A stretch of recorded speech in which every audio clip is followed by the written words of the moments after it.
Good morning friends. এবার আমি মাংস করব। আমি এর আগে কোপ্তাটা করেছি, দেখো মাংসটা ম্যারিনেট করে নিয়েছি।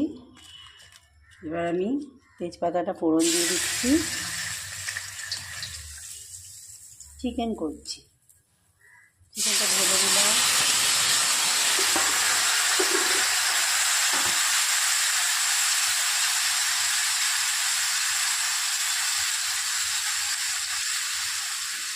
এর আগে আলুটাকে কেটে আমি ভেজে নিয়েছি, ভেজে নিয়ে একটুখানি গরম জলে সে ফুটিয়ে নিয়েছি আলুটাকে।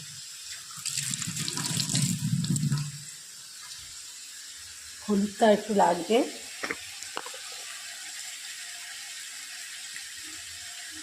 হলুদটা একটু দিয়ে দিলাম।